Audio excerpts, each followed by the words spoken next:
मुंहिंजा साईं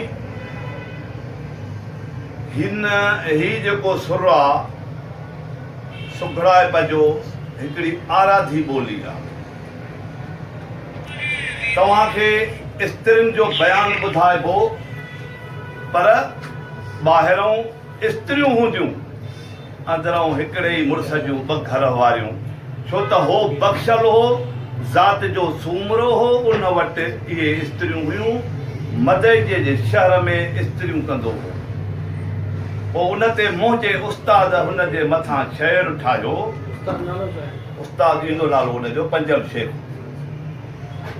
चई त अवल ना अल्लाह जो साहब रब सतार जोड़े जहान रास क्या थई आदम अकी चार ॿिया पखी हैवान परदा कंहिंखे दुख न ॾे दातार हुस्न अकुल में हर कंहिंखे कयो हादी आहे होशियार विसार जो न हिकु वार पंजल चई तंहिं परवर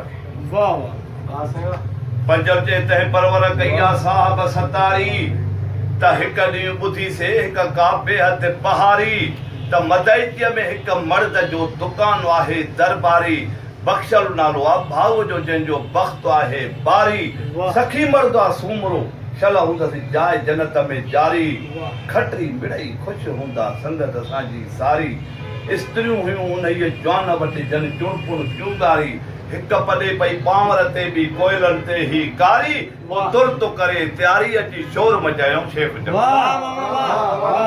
हाणे इहो मां तव्हांखे ॿुधाईंदो हलां त पांवर वारी जेका स्त्री अथव उहा नंढी ज़ाल आहे।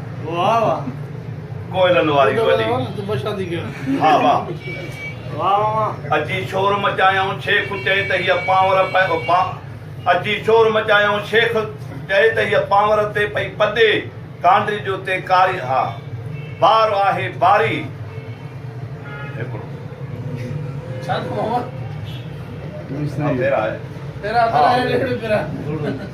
वाह वाह वाह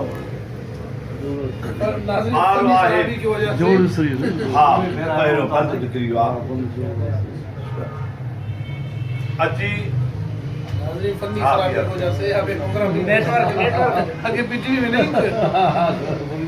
अवल ना अल्लाह जो साहब रब